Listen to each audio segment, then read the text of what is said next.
Hello दोस्तों, स्वागत करता हूं आप सभी का आपके अपने परिवार दीक्षित एजुकेशन अड्डा पर। कैसे हैं आप सब? उम्मीद करता हूं आप सब बढ़िया होंगे और अपनी पढ़ाई को कंटिन्यू कर रहे होंगे। एक बार फिर हाजिर हो चुका हूं लेकर आप सभी के लिए एकदम ब्रह्मास्त्र वाली क्लास है। आज हम बात करने वाले हैं ज्योग्राफी को लेकर। दोस्तों ये क्वेश्चंस नहीं है, अपने आप में पूरा एक टॉपिक है ज्योग्राफी का। आज के क्वेश्चन बहुत ही महत्वपूर्ण सवाल है। सारे क्वेश्चंस को आप अपनी कॉपी के अंदर वन लाइनर नोट्स के रूप में नोट करके रखिएगा। अगर आपका भविष्य में दिल्ली पुलिस कांस्टेबल या एसएससी का कोई सा भी एग्जाम है, चाहे आप UP police, Delhi police constable कोई सा भी एक दिवसीय एग्जाम देने वाले हैं, तो आज की क्लास आपकी परीक्षा के लिए ब्रह्मास्त्र का काम करेगी। 2 से 4 सवाल आपको आपकी परीक्षा में देखने को मिलेंगे आज की क्लास से। आइए शुरू करते हैं आज की क्लास, देखते हैं अपने सारे महत्वपूर्ण सवाल। इसलिए दोस्तों मैं पहले आपसे कह रहा हूं, आज की क्लास नहीं होगी, पूरा टॉपिक मैं आपको देने वाला हूं ज्योग्राफी का। बात करते हैं पहले सवाल को लेकर। हमारा पहला सवाल पूछा गया है कि सर्वाधिक घनत्व वाला ग्रह कौन सा है। दोस्तों सोलर सिस्टम, एक सवाल फिक्स होता है आपकी परीक्षा के अंदर। बुध ग्रह है, शुक्र ग्रह है, शनि ग्रह है, मंगल ग्रह है। दोस्तों आपको बता दें सर्वाधिक घनत्व वाला ग्रह कौन सा है, तो नोट करके रखिएगा शनि। आपका राइट आंसर क्या हो जाएगा? शनि आपका बिल्कुल सही जवाब होगा। अब दोस्तों शनि ग्रह से आपसे कैसे सवाल पूछे जाते हैं। आपसे क्वेश्चन पूछा जाता है ऐसा कौन सा ग्रह है जिसके चारों ओर रिंग्स पाई जाती हैं, तो नोट करके रखिएगा। दोस्तों शनि ग्रह है जिसके चारों ओर रिंग्स पाई जाती हैं। और कितनी रिंग्स पाई जाती हैं? 7। कितनी रिंग्स पाई जाती हैं शनि ग्रह के आसपास? 7 रिंग्स पाई जाती हैं। इसीलिए दोस्तों ये देखने में बहुत ही सुंदर प्रतीत होता है हमको। आपने दोस्तों देखा होगा। अगर हम बात करें दोस्तों 5 रिंग्स कौन से ग्रह में पाई जाती हैं, मोस्ट इंपॉर्टेंट सवाल है, इसको आप नोट कर लीजिएगा। 5 रिंग्स। अगर आपसे पूछा जाए कि 5 दोस्तों छल्ले किस दोस्तों ग्रह में पाए जाते हैं, ये दोस्तों अरुण में पाए जाते हैं। किसमें? ये दोस्तों अरुण में पाए जाते हैं। इसको भी आप नोट करके रखेंगे, अच्छा क्वेश्चन है। 7 दोस्तों 7 छल्ले कहाँ पाए जाते हैं? शनि ग्रह में। 5 छल्ले कहाँ पर पाए जाते हैं? अरुण ग्रह में। अगर हम दोस्तों बात करें बुध, तो दोस्तों बुध जो है शुक्र के सबसे नजदीक है। अगर आपसे क्वेश्चन पूछा जाए सूर्य के सबसे नजदीक ग्रह कौन सा है? बुध। सूर्य के सबसे नजदीक ग्रह, सूर्य के सबसे नजदीक ग्रह कौन सा है? ये बुध ग्रह है। इसको भी आप याद करके रखें। अब दोस्तों आपको याद होगा शुक्र। शुक्र से दोस्तों आपको क्या याद आ रहा है? दोस्तों पृथ्वी की जुड़वा बहन, पृथ्वी की जुड़वा बहन किसको कहते हैं? शुक्र को कहा जाता है। और दोस्तों लाल ग्रह, लाल कलर का कौन है? दोस्तों मंगल है। दोस्तों ये कैसे दिखाई देता है? ये दोस्तों लाल कलर का दिखाई देता है। ये दोस्तों क्यों लाल कलर का दिखाई देता है? तो आपको याद होगा, इसमें दोस्तों रेड सॉइल, कौन सी? Red soil. दोस्तों रेड सॉइल के कण कहां पर प्रतीत होते हैं? ये दोस्तों मंगल ग्रह पर प्रतीत होते हैं। इसको भी आप याद रखें। ये जितने सवाल मैंने आपको बताए हैं सारे सवाल आपकी कॉपी में होने चाहिए। आइए दोस्तों बढ़ते हैं नेक्स्ट क्वेश्चन की ओर। हमारा नेक्स्ट क्वेश्चन पूछा गया कि किस ग्रह में सल्फर की मात्रा सर्वाधिक पाई जाती है? अरुण, वरुण, मंगल, शुक्र। क्या होगा आपका राइट आंसर? जल्दी से बताएं दोस्तों, किस ग्रह में सल्फर की सबसे ज्यादा मात्रा पाई जाती है? तो नोट करके रखिएगा अरुण में। आपका ऑप्शन नंबर ए बिल्कुल सही जवाब होगा। इसको आप ध्यान में रखें। अगर आपसे क्वेश्चन पूछ लिया जाए कि मीथेन, कौन से दोस्तों? मीथेन। मीथेन की सर्वाधिक मात्रा किस ग्रह में पाई जाती है? तो दोस्तों मीथेन की मात्रा सर्वाधिक वरुण ग्रह में पाई जाती है। और यहां से आपसे क्या सवाल पूछेगा? दोस्तों सबसे ठंडा ग्रह कौन सा है? तो भी आपको जवाब देना है सबसे ठंडा ग्रह है आपका वरुण। इसको भी आप नोट करके रखें, परीक्षा में यह सवाल भी आपसे पूछा गया है। अब दोस्तों यहां पर मैं एक आपके सामने चार्ट बना रहा हूं, उस चार्ट को आप बना लें। इससे बाहर सवाल आपकी परीक्षा में नहीं पूछे जाते हैं। दोस्तों क्या चार्ट है, ध्यान से देखिएगा। दोस्तों आपको जो ग्रह हैं वो उनको क्रम से याद करना है। अगर आपसे पूछ लिया बुध, कौन सा? बुध, शुक्र, पृथ्वी और मंगल। बुध, शुक्र, पृथ्वी, मंगल। इसके बाद दोस्तों आपको याद रखना बृहस्पति, बृहस्पति, शनि, अरुण और लास्ट में आएगा आपका वरुण। ये दोस्तों 8 ग्रह हैं, इनको आप नोट कर लें। ये दोस्तों शुरुआत के 4 और ये लास्ट के 4, ये दोस्तों कुल 8 ग्रह हैं। दोस्तों इनसे सवाल कैसे बनता है? आप दोस्तों यहाँ पर मान लीजिएगा ये आपका सूर्य है। अब इनसे सवाल दोस्तों आपसे कैसे भी घुमाकर पूछे, आप सवाल गलत नहीं करेंगे। आपसे सवाल पूछ लेगा सूर्य से 5वां ग्रह कौन सा है, तो आप फटाफट से गिनकर बता देंगे 1 2 3 4 5। ये लीजिए बृहस्पति आपका राइट आंसर है। अगर आपसे सवाल पूछा जाए सूर्य के सबसे नजदीक ग्रह कौन सा है? बुध। और दोस्तों सूर्य के सबसे दूर ग्रह कौन सा है? है वरुण। कौन दोस्तों? वरुण। अब दोस्तों यहां से सवाल कैसे घुमाकर पूछा जाता है? आपसे सवाल पूछा जाता है कि सूर्य का चक्कर सबसे कम समय में कौन लगाता है? तो दोस्तों आपको कॉमन सेंस यूज करना है। सूर्य के सबसे नजदीक कौन है? बुध। तो दोस्तों सबसे कम समय कौन लेगा? सबसे कम समय लेगा बुध। अब दोस्तों बुध कितने दिन में सूर्य का चक्कर लगा लेता है? नोट कर लीजिएगा, 88 दिनों में। कितने दिनों में? 88 दिनों में दोस्तों जो बुध है वो सूर्य का चक्कर लगा लेता है। और अपनी पृथ्वी 365 दिन में सूर्य का चक्कर लगाती है, सबको पता है, इसको आप नोट करके रखिएगा। अब दोस्तों अगर आपसे क्वेश्चन पूछा जाए सूर्य का चक्कर सबसे ज्यादा समय में कौन लगाता है, तो दोस्तों सबसे दूर कौन है? सबसे दूर है वरुण। तो दोस्तों सबसे दूर वरुण है, तो वरुण सबसे ज्यादा दिन में चक्कर लगाएगा। दोस्तों आपकी जानकारी के लिए बता दें 164 वर्ष, कितने? 164 वर्ष में दोस्तों जो वरुण है वो सूर्य का एक चक्कर लगा पाता है। ये फैक्ट आपको नोट करना है, कहीं आपको नहीं मिलेगा। बिल्कुल दोस्तों डीप सवाल मैं आपको बता रहा हूं। अगर दोस्तों आपसे क्वेश्चन पूछा जाए आंतरिक ग्रह कौन कौन से हैं, अगर आपसे क्वेश्चन कई बार पूछा गया है दोस्तों, जो शुरुआत के हैं कौन कौन से? बुध, शुक्र, पृथ्वी, मंगल, ये दोस्तों ये कहलाते हैं आंतरिक ग्रह। और दोस्तों बाह्य ग्रह कौन से हैं? तो आपको बृहस्पति, शनि, अरुण, वरुण, ये 4 ग्रह ये दोस्तों बाह्य ग्रह हैं। और एक बार सवाल पूछा गया था सबसे भारीतम ग्रह कौन सा है, यानी कि सबसे भारी ग्रह कौन सा है, तो आप देख सकते हैं अरुण, वरुण। सबसे भारी कौन सा है? वरुण। तो दोस्तों सबसे भारी ग्रह पूछे तो भी वरुण, सबसे ठंडा ग्रह पूछे तो भी वरुण। दोस्तों सूर्य से इसकी दूरी सबसे दूर है, तो इसका मतलब सबसे ठंडा ग्रह होगा। इतनी बातें आपको नोट करनी है। और एक सवाल बहुत बार रिपीट हुआ है कि क्षुद्र ग्रह यानी कि एस्ट्रॉइड बेल्ट, क्षुद्र ग्रह, क्षुद्र बेल्ट या क्षुद्र बेल्ट, दोस्तों ये क्षुद्र बेल्ट होती है, ये कौन से ग्रहों के बीच पाई जाती है? तो आप नोट करके रखिएगा मंगल और बृहस्पति के बीच में, मंगल और बृहस्पति के बीच में पाई जाती है क्षुद्र ग्रह यानी कि क्षुद्र बेल्ट। इसको भी आप नोट कर लें। उम्मीद करता हूं आपको पूरा कॉन्सेप्ट समझ में आया होगा। चलिए बढ़ते हैं नेक्स्ट क्वेश्चन की ओर। अगला क्वेश्चन पूछा गया है कि सिंधु नदी की सबसे बड़ी सहायक नदी कौन सी है? सतलुज नदी, चेनाब नदी, झेलम नदी, व्यास नदी। ये वो सवाल है जो एसएससी पूछता है। आपसे पूछेगा कि सिंधु नदी निकलती कहां से है? दोस्तों आपको याद होगा कैलाश मानसरोवर में बोखरचू एक स्थान है, वहां से निकलती है। इसको आप नोट कर लें। दोस्तों कहां से निकलती है ये? इसको आप नोट कर लेंगे, अच्छा सवाल है और परीक्षा में आपके पूछा भी गया है। कैलाश मानसरोवर, कैलाश मानसरोवर में दोस्तों एक स्थान है, कौन सा? बोखरचू, बोखरचू करके एक स्थान है, यहां से निकलती है कौन सी? सिंधु नदी। इसको आप नोट करके रखिएगा, परीक्षा में पूछा का क्वेश्चन है। और दोस्तों सवाल हमसे क्या पूछा गया? सिंधु नदी की सबसे बड़ी सहायक नदी कौन सी है? तो दोस्तों राइट आंसर हो जाएगा चेनाब नदी। आपका ऑप्शन नंबर बी बिल्कुल राइट आंसर होगा। लेकिन अगर यहीं आपसे पूछ ले सिंधु नदी की सबसे लंबी सहायक नदी, तो दोस्तों सतलुज नदी होगी।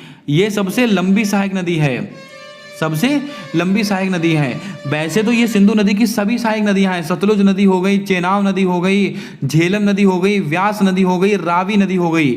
एक और लिख लें, रावी। ये सारी नदियां किसकी सहायक नदियां हैं? ये सारी नदियां सिंधु नदी की ही सहायक नदियां हैं। लेकिन क्वेश्चन क्या पूछा गया है? सबसे बड़ी सहायक नदी। तो सबसे बड़ी सहायक नदी आपकी है चेनाब नदी। और सबसे लंबी सहायक नदी कौन सी है? सतलुज नदी। इसको भी आप नोट करें, परीक्षा में कई बार सवाल पूछा गया है। अब दोस्तों यहां से आपसे और क्या सवाल पूछा जाएगा? सिंधु नदी निकलती कहां से? मैंने आपको बताया कैलाश मानसरोवर के एक स्थान है, बोखरचू स्थान से यहां से निकलती है। गिरती कहां पर है? गिरती है अरब सागर में। कहां पर गिरती है? अरब सागर में गिरती है। इसकी सहायक नदियां मैंने आपको बता दी। दोस्तों पाकिस्तान का सबसे बड़ा प्रांत जहां से दोस्तों सिंधु नदी बहती है, उस स्थान का नाम याद रखिएगा, उसका नाम है सिंध प्रांत। ये सवाल भी एसएससी ने पूछा है। और सवाल आपसे पूछा जाता है कि मोहनजोदड़ो में किस नदी की पूजा होती थी? तो आपको ध्यान में रखना है ये दोस्तों सिंधु नदी की ही पूजा होती थी। इतनी बातें आपको नोट करके रखनी है। आई होप दोस्तों सिंधु नदी आपके समझ में आ गई होगी। चलिए बढ़ते हैं नेक्स्ट क्वेश्चन की ओर। अगला क्वेश्चन पूछा गया कि ब्रह्मपुत्र नदी किस देश से होकर नहीं गुजरती है? लगाइएगा स्टार। अति महत्वपूर्ण सवाल है और आपकी परीक्षा में आपको यहां से मैं नंबर दिलाने वाला हूं ब्रह्मपुत्र नदी से।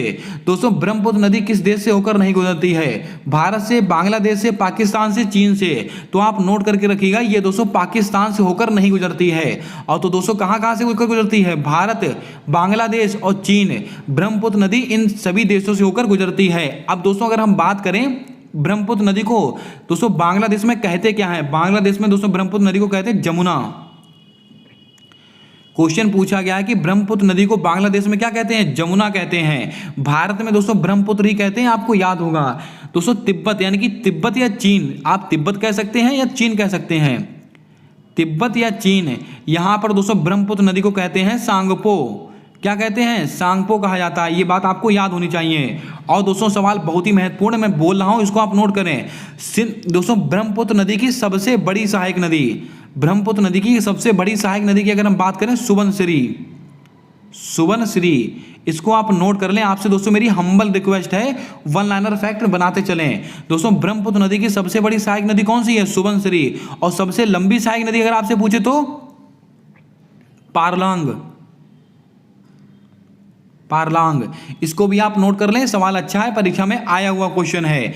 अब ब्रह्मपुत्र नदी कितने देशों से होकर गुजरती, मैंने आपको वो बता दिया, लेकिन ब्रह्मपुत्र नदी दोस्तों निकलती कहां से है? जल्दी से कमेंट कर कर आपको बताना है। दोस्तों चेमा पुंग डुंग, कौन सा दोस्तों? चेमा पुंग डुंग। इसको आप नोट कर लें, थोड़ा अजीब सा नाम है, लेकिन दोस्तों परीक्षा में यही आपसे पूछा जाता है, चेमा पुंग, चेमा पुंग डुंग। ये एक स्थान है, ये दोस्तों ग्लेशियर है। क्या है? चेमा पुंगडुंग ग्लेशियर से निकलती है। ये दोस्तों नोट करके रखिएगा, कौन सी? ब्रह्मपुत्र नदी। और दोस्तों गिरती कहां पर है? बंगाल की खाड़ी में गिरती है। और भारत में इसकी लंबाई कुल कितनी है? 900 किलोमीटर है। ये सवाल भी आपकी परीक्षा में पूछा गया क्वेश्चन है, अच्छा सवाल है। और एक सवाल आपसे और बहुत बार पूछा जाता है कि किस राज्य से भारत में प्रवेश करती है? ये दोस्तों अरुणाचल प्रदेश से भारत में प्रवेश करती है ब्रह्मपुत्र नदी। जितना भी दोस्तों हो सकता था मैंने आपको सारी जानकारी दे दी ब्रह्मपुत्र नदी के बारे में। अगर आपको क्लास अच्छी लग रही हो तो क्लास को लाइक कर देना, और चैनल पर नए हो तो चैनल को सब्सक्राइब कर बेल वाला आइकन ध्यान से दबा लेना, ताकि आने वाली क्लासेस के अपडेट्स आप तक आसानी से पहुंचते रहें। आप क्लासेस को मिस मत कीजिएगा। जितनी क्लासेस मैं यहां पर अपलोड कर रहा हूं, सारी क्लासेस दिल्ली पुलिस कांस्टेबल को टारगेट कर तैयार की जा रही हैं। बस आप इनके वन लाइनर नोट्स बनाते चलिएगा, 100% आपको अपार सफलता मिलने वाली है। चलिए बढ़ते हैं नेक्स्ट क्वेश्चन की ओर। अगला क्वेश्चन पूछा गया कि दक्षिण भारत की जीवन रेखा किस नदी को कहा गया है? कावेरी नदी, कृष्णा नदी, गोदावरी नदी, नर्मदा नदी।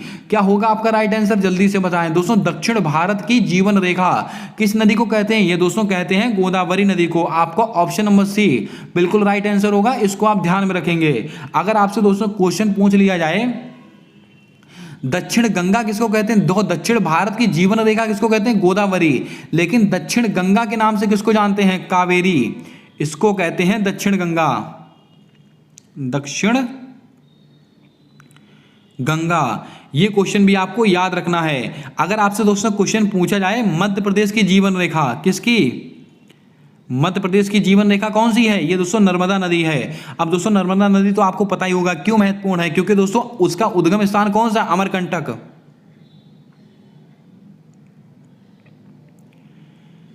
नर्मदा नदी कहां से निकलती है? ये दोस्तों अमरकंटक की पहाड़ी से निकलती है, जो कि मध्य प्रदेश में स्थित है। और गिरती कहां पर है? ये दोस्तों अरब सागर में गिरती है। कहां पर गिरती है? अरब सागर में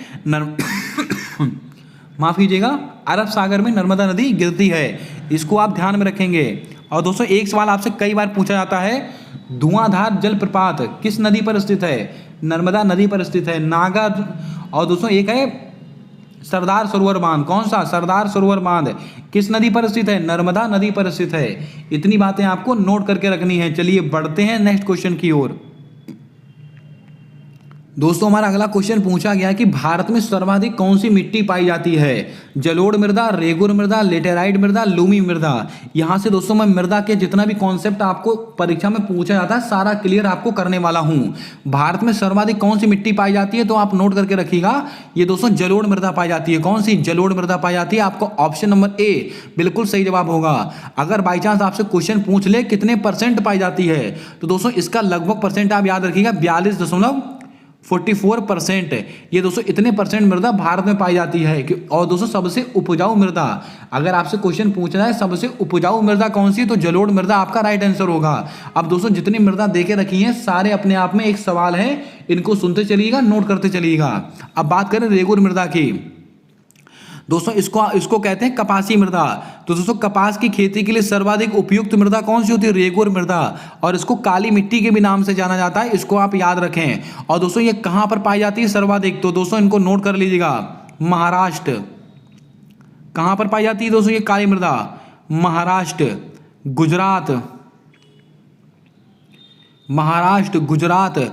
और दोस्तों वेस्ट बंगाल, कहाँ पर, पश्चिम बंगाल, इतने स्थानों पर दोस्तों ये कपासी मृदा यानी कि काली मृदा पाई जाती है। इसको भी आप ध्यान में रखें। अगर आपसे दोस्तों पूछ लिया जाता है कि लेटेराइट मृदा, इसके द्वारा दोस्तों क्या बनता है, दोस्तों ईंटें बनाने में, ईंटों को बनाने में लेटेराइट मृदा का उपयोग करते हैं। इसको भी आप याद रखें। और लेटेराइट मृदा सर्वाधिक कहाँ पर पाई जाती है, कर्नाटक और तमिलनाडु, कर्नाटक और तमिलनाडु। इसको भी आप ध्यान में रखेंगे, क्वेश्चन पूछा गया है सारे के सारे। अब दोस्तों यहां पर देखे रखी हुई लूमी मृदा, ये क्यों महत्वपूर्ण है दोस्तों, दलदली क्षेत्रों में कौन से, दलदली क्षेत्रों में कौन सी मृदा पाई जाती है, ये दोस्तों लूमी मृदा पाई जाती है। और दोस्तों एक सवाल आपसे कई बार परीक्षा में पूछा था, लाल मिट्टी सर्वाधिक किस राज्य में पाई जाती है, तो नोट करके रखिएगा, लाल मिट्टी सर्वाधिक मध्य प्रदेश में पाई जाती है। कहां पर, मध्य प्रदेश में पाई जाती है। इस बात को भी आपको ध्यान में रखना है। यही कुछ दोस्तों मृदा से सवाल है जो आपकी परीक्षाओं में बार बार आते हैं। अगला क्वेश्चन है, मिट्टी में जो हरा रंग होता है वो किस कारण होता है, फास्फोरस के कारण, पोटेशियम के कारण, सल्फर के कारण या नाइट्रेट के कारण। दोस्तों आपको बता दें, मिट्टी में जो हरा रंग होता है वो किस कारण होता है, तो नोट करके रखिएगा, सल्फर के कारण। आपका ऑप्शन नंबर सी बिल्कुल सही जवाब होगा। इसको आप ध्यान में रखें। ये वो सवाल है जो परीक्षाओं में कई बार पूछा गया क्वेश्चन है। अब दोस्तों एक सवाल है, नाइट्रेट की कमी से दोस्तों कौन सा रोग होता है। आपने दोस्तों सुना होगा ब्लू बेबी सिंड्रोम। इसका दोस्तों संबंध किससे है, नाइट्रेट है। इसको आप नोट करके रखिएगा, परीक्षा में कई बार सवाल आपसे पूछा गया है। आइए चलते हैं अगले क्वेश्चन की ओर।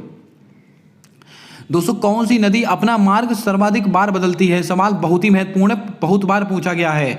माही नदी, कोसी नदी, ब्रह्मपुत्र नदी, ताप्ती नदी। दोस्तों आपको बता दें कौन सी नदी अपना मार्ग सबसे ज्यादा बार बदलती है, तो कोसी नदी आपका बिल्कुल सही जवाब होगा। इसको आप ध्यान में रखें। दोस्तों जल्दी से कमेंट करके बताएं, कोसी नदी को कहाँ का दोस्तों श्राप कहते हैं। इसको दोस्तों आपको कमेंट करके बताना है, किस देश का दोस्तों कोसी नदी को श्राप कहा गया है। अब हम दोस्तों बात करते हैं कुछ महत्वपूर्ण नदियों को लेकर।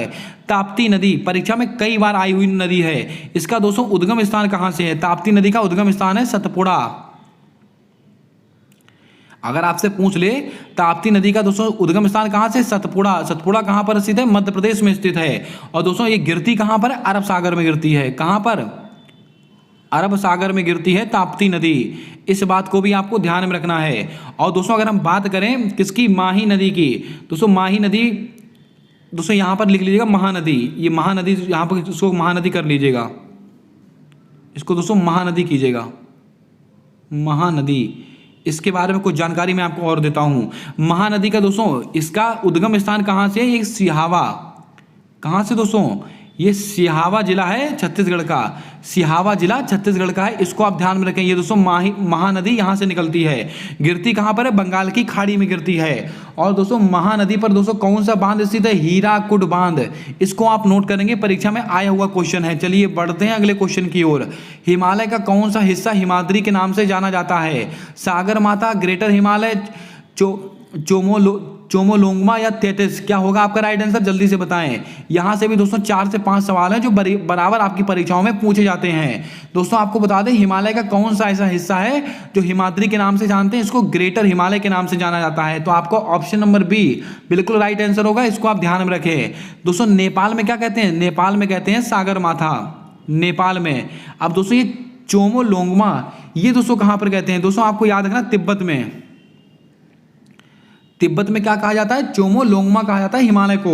ये नाम है, इनको आप नोट करते चलें। तैथिस, हिमालय का सबसे पुराना नाम क्या था, तैथिस सागर। इसको आप नोट कर लें, सबसे पुराना नाम। और टीसीएस के द्वारा क्वेश्चन पूछा गया है, ये मोस्ट रिपीटेड सवाल है। आइए चलते हैं अगले क्वेश्चन की ओर। अगला क्वेश्चन पूछा गया कि दक्षिण भारत की सबसे ऊंची चोटी कौन सी है, महेंद्रगिरी, अनाईमुड़ी, धूपगढ़, दोदा बेटा।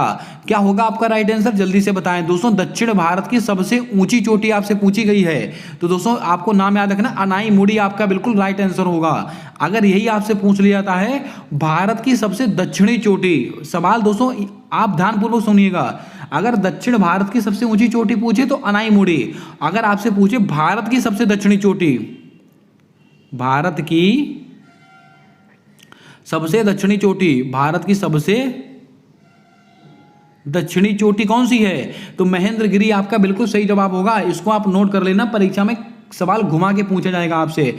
धूपगढ़ ये दोस्तों किसकी है, सतपुड़ा। सतपुड़ा की सबसे ऊंची चोटी कौन सी है, धूपगढ़। दोदा बेटा किसकी है, नीलगिरी की। नीलगिरी की सबसे ऊंची चोटी कौन सी है? दोदा बेटा, इस बात को भी आपको ध्यान में रखना है। अगर दोस्तों आपको याद होगा भारत का सबसे दक्षिणी बिंदु कौन सा है, दक्षिणी हिस्सा, दोस्तों आपको याद होगा इंदिरा पॉइंट। और भारत का सबसे उत्तरी हिस्सा कौन सा है? इंदिरा कोल, जो कि जम्मू कश्मीर में स्थित है। और जो दक्षिणी हिस्सा है वो कहां पर स्थित है? अंडमान निकोबार में। इस बात को भी आप याद करके रखें, परीक्षा में पूछा का सवाल है। और दोस्तों सतपुड़ा की रानी किसको कहा गया है? महत्वपूर्ण सवाल है। जो सतपुड़ा की रानी है ये कहा गया पंचमनी को, पंचमनी को कहा गया, जो कि मध्य प्रदेश में स्थित है सतपुड़ा की रानी। इसको भी आप ध्यान में रखेंगे। अगला क्वेश्चन पूछा गया कि कंचनजंगा किस राज्य में स्थित है? सिक्किम, मेघालय, हिमाचल प्रदेश, जम्मू कश्मीर। क्या होगा आपका राइट आंसर? जल्दी से बताएं दोस्तों। कंचनजंगा कहां पर स्थित है? तो मुझे नहीं लगता किसी भी बच्चे को इस क्वेश्चन का आंसर ना पता हो। ये दोस्तों बच्चे को पता है, ये सिक्किम में स्थित है। तो आपका ऑप्शन नंबर ए बिल्कुल सही जवाब होगा। अब दोस्तों स्टैटिक जीके की कुछ महत्वपूर्ण जानकारी मैं आपको यहां से देता हूं। मेघालय दोस्तों इसकी राजधानी क्या है? शिलोंग। मेघालय की राजधानी क्या है? शिलोंग। और यहां पर दोस्तों एक फेस्टिवल मनाते हैं, चेरी ब्लॉसम फेस्टिवल। कौन सा? चेरी ब्लॉसम फेस्टिवल कहां पर मनाया जाता है? मेघालय की राजधानी शिलोंग में। और मेघालय में दोस्तों एक बांग्ला फेस्टिवल मनाते हैं। कौन सा? बांग्ला फेस्टिवल मनाते हैं। और दोस्तों मेघालय में पहाड़ी पाई जाती गारो खासी जयंतियां, गारो खासी जयंतियां। ये पहाड़ियां कहां पाई जाती हैं? मेघालय की राजधानी शिलोंग में। और किस पहाड़ी के नीचे सर्वाधिक वर्षा होती है? तो खासी पहाड़ी के नीचे सर्वाधिक वर्षा होती है। और ये सवाल कई बार परीक्षाओं में रिपीट हुआ है, इसको आप ध्यान में रखें। और दोस्तों आपको याद होगा लोसांग फेस्टिवल। कौन सा? लोसांग कहां पर मनाते हैं? सिक्किम में। और लोसर कहां मनाते हैं? लोसर मनाया जाता है लद्दाख में। और दोस्तों इसको हेमिस फेस्टिवल भी कहां मनाते हैं? लद्दाख के अंदर मनाते हैं। ये बात भी आपको ध्यान में रखनी है। चलिए बढ़ते हैं नेक्स्ट क्वेश्चन की ओर। एशिया को अफ्रीका से कौन अलग करता है? अटलांटिक महासागर, भूमध्य सागर, लाल सागर, ओजैब सागर है। क्या होगा आपका सही जवाब? जल्दी से बताएं। दोस्तों आपको बता दें एशिया को अफ्रीका से अलग करने वाला सागर कौन सा है? ये दोस्तों लाल सागर है। तो आपका ऑप्शन नंबर सी बिल्कुल सही जवाब होगा। इसको आप ध्यान में रखेंगे। दोस्तों अगर यहां पर स्वेज नहर लिख के आए तो वो भी आपका राइट आंसर होगा। स्वेज नहर या लाल सागर, दोनों दोस्तों आपके बिल्कुल सही जवाब होंगे। एशिया को अफ्रीका से अलग करते हैं। अगर दोस्तों आपसे क्वेश्चन पूछ लिया जाता है भूमध्य सागर को अटलांटिक महासागर से, भूमध्य सागर को अटलांटिक महासागर से अलग करने वाली संधि कौन, जोड़ने वाली संधि कौन सी? जिब्राल्टर जल संधि किसके बीच में पाई जाती है? अटलांटिक महासागर और भूमध्य सागर के मध्य में पाई जाती है। इसको भी आप याद रखें। अब दोस्तों बात करें अफ्रीका। अगर एक आपसे क्वेश्चन पूछ लिया जाए भारत और श्रीलंका को अलग कौन करता है? भारत और श्रीलंका को, क्वेश्चन अगर बन जाए भारत और श्रीलंका को कौन अलग करता है? तो दोस्तों मन्नार की खाड़ी। कौन? मन्नार की खाड़ी। इसको आप पूरा लिख लेंगे। अच्छा क्वेश्चन है और एसएससी में पूछा का क्वेश्चन है। आइए चलते हैं। और एक सवाल दोस्तों और यहां से बनता है, एशिया को यूरोप से कौन सी पर्वत श्रृंखला अलग करती है? तो यूराल रेंज। इसको भी आप कहीं पर लिख के रखें, हो सकता है सवाल बन जाए आपकी परीक्षा में। आइए बढ़ते हैं अगले क्वेश्चन की ओर। हिंद महासागर का सबसे गहरा गर्त कौन सा है? सुंडा गर्त, मेरियाना गर्त, कुरिल कमचटका गर्त या टोंगा गर्त? दोस्तों आपको बता दें हिंद महासागर, इसका सबसे गहरा गर्त है सुंडा गर्त। आपका ऑप्शन नंबर ए बिल्कुल सही जवाब होगा। लेकिन क्वेश्चन और आपसे पूछ ले सकता है कि प्रशांत महासागर का सबसे गहरा गर्त कौन सा है? मैरियाना गर्त। इसको भी आप नोट करेंगे। और दोस्तों दूसरा कौन सा? सेकंड सबसे गहरा गर्त कौन सा? सेकंड सबसे गहरा गर्त है ये दोस्तों टोंगा गर्त। इसको भी आप नोट करके रखें। और ये कुरिल कमचटका, ये भी दोस्तों एक प्रकार का गर्त है। ये चौथा या पांचवा गर्त है जो सबसे गहरे गर्तों की सूची में आता है। इतनी बातें आपको नोट करनी है। परीक्षा में कैसा भी सवाल आपसे पूछ सकता है। एक क्वेश्चन मैं आपसे पूछता हूं, अफ्रीका का सबसे बड़ा आइसलैंड कंट्री कौन सा है? सवाल नोट करेंगे आप। अफ्रीका का सबसे बड़ा आइसलैंड कंट्री कौन सा है? तो आंसर होगा मेडागास्कर। इसको भी आप याद रखेंगे। आज दोस्तों ज्योग्राफी का भंडारा होने वाला है, इसको आप नोट करते चलें। 100% आपको सफलता मिलने वाली है। चलिए बढ़ते हैं अगले क्वेश्चन की ओर। अगला क्वेश्चन पूछा गया कि बांग्लादेश भारत के साथ कितनी सीमा साझा करता है? कुछ महत्वपूर्ण देश और उनकी कितनी सीमाएं भारत के साथ लगती हैं वो मैं आपको नोट करा देता हूं। इससे बाहर क्वेश्चन आपकी परीक्षा में नहीं आएगा। दोस्तों बांग्लादेश भारत के साथ कितनी सीमा साझा करता है? 700 किलोमीटर, 4156 किलोमीटर, 3233 किलोमीटर, 3438 किलोमीटर। दोस्तों आपको बता दें बांग्लादेश भारत के साथ कितनी सीमा साझा करता है, 4156 किलोमीटर। आपको ऑप्शन नंबर बी बिल्कुल सही जवाब होगा। आपकी जानकारी के लिए बता दें बांग्लादेश भारत से सर्वाधिक सीमा साझा करने वाला देश है। इस क्वेश्चन को भी आपको ध्यान में रखना है। अगर सवाल आपसे पूछ ले कि भारत के साथ सर्वाधिक सीमा साझा कौन करता है, बांग्लादेश कितनी करता है, 4156 किलोमीटर। अब दोस्तों ऑप्शंस को लेकर बातें करते हैं। 700 किलोमीटर कौन करता है, भूटान। अगर आपसे क्वेश्चन पूछे कि भूटान दोस्तों कितनी सीमा साझा करता है भारत के साथ, 700 किलोमीटर। 3233 किलोमीटर सीमा साझा कौन करता है, पाकिस्तान। पाकिस्तान भारत के साथ 3233 किलोमीटर की सीमा साझा करता है। 3438 कौन करता है, चीन करता है 3438 की। कौन, चीन करता है 3438 किलोमीटर की सीमा साझा। एक क्वेश्चन पूछा जाता है अफगानिस्तान से। अफगानिस्तान दोस्तों कितनी सीमा साझा करता है, 107 किलोमीटर। कितनी, 107 किलोमीटर। अब दोस्तों नेपाल और लिख लीजिएगा, नेपाल कौन सा, नेपाल। नेपाल कितनी सीमा साझा करता है, 1751 किलोमीटर। ये कुछ महत्वपूर्ण फैक्ट है, इनको आप याद कर लें, परीक्षा में 100% सवाल यहां से बनेगा। आइए चलते हैं अपने नेक्स्ट क्वेश्चन की ओर। अगला क्वेश्चन पूछा गया कि निम्नलिखित में से चीन में बोली जाने वाली भाषा कौन सी है। दोस्तों ये क्वेश्चन एसएससी एमटीएस और सीएचएसएल में पूछा भी गया है। दोस्तों आपको बता दें चीन में सबसे ज्यादा बोली जाने वाली भाषा कौन सी है, तो आपको याद होगा मंदारिन आपका बिल्कुल सही जवाब होगा। अब कौन सी भाषा कहाँ बोली जाती है वो भी आप नोट कर लें। ये जोंगखा, ये दोस्तों कहाँ बोली जाती है, भूटान।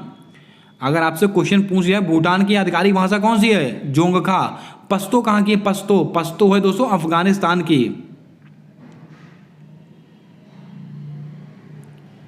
अफगानिस्तान की है।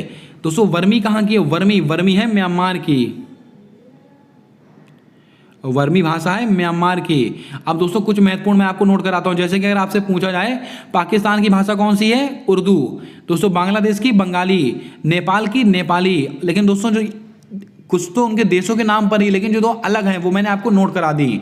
ये दोस्तों आज 15 सवाल थे जो मैंने लिए थे, लेकिन आपको दोस्तों यकीन मानिए आपने दोस्तों देखा होगा सवाल 15 हैं, लेकिन मैंने आपको कम से कम 100 से 150 सवाल इस अकेली क्लास से मैंने आपको नोट कराए हैं। और केवल वो सवाल बताए हैं जो आपकी परीक्षाओं के लिए अति महत्वपूर्ण है। बेकार का दोस्तों आपको ज्ञान नहीं लेना है, बेकार की चीजें दिमाग में नहीं भरनी है। केवल दोस्तों सटीक चीजें पढ़नी है जो आपकी परीक्षा में काम आए, आपको नंबर दिलाएं, आपको सिलेक्शन दिलाएं। आपको सिलेक्शन लेने से मतलब है, ज्ञानी बनने से मतलब नहीं है आपको। दोस्तों इस क्लास को लाइक कर दीजिएगा, अगर क्लास पसंद आई हो तो चैनल को सब्सक्राइब कर बेल वाला आइकन ध्यान से दबाइएगा, ताकि दोस्तों आने वाली क्लासेस के अपडेट्स आप तक आसानी से पहुंचते रहें। जैसे कि दोस्तों मैंने अभी आज ज्योग्राफी कवर किया है, कल पॉलिटी के सवाल ले लूंगा, किसी दिन दोस्तों हिस्ट्री के सवाल ले लिए जाएंगे, किसी दिन स्टैटिक जीके के सवाल ले लिए जाएंगे, किसी दिन दोस्तों इकोनॉमिक्स के सवाल ले लिए जाएंगे। जब तक आपका एग्जाम ना हो जाए तब तक इस क्लास को मिस मत कीजिएगा। 100% दोस्तों जो स्टैटिक जीके का पोर्शन है वो आपकी मुट्ठी में होने वाला है। और दोस्तों बहुत बच्चे कंप्यूटर क्लासेस के लिए कमेंट करते हैं। दोस्तों आपकी जानकारी के लिए बता दें, उसकी टेंशन आप मत लीजिएगा। आपके एग्जाम के 1 महीने पहले कंप्यूटर की दोस्तों केवल 10 क्लासेस में अपलोड करने वाला हूं। उन 10 क्लासेस में जितना सिलेबस होगा सारा कवर करा दूंगा विद एक्स्ट्रा फैक्ट के साथ, उसकी टेंशन मत लीजिएगा। केवल 10 क्लासेस आप देखकर चले जाइएगा, कंप्यूटर के 10 क्वेश्चन आप आसानी से बना ले जाएंगे दिल्ली पुलिस कांस्टेबल के अंदर। मिलते हैं नेक्स्ट क्लास के अंदर, तब तक के लिए जय हिंद जय भारत। दोस्तों अपना सपोर्ट अपना प्रेम हमारे यूट्यूब चैनल के साथ हमेशा यूं ही बनाकर रखिएगा।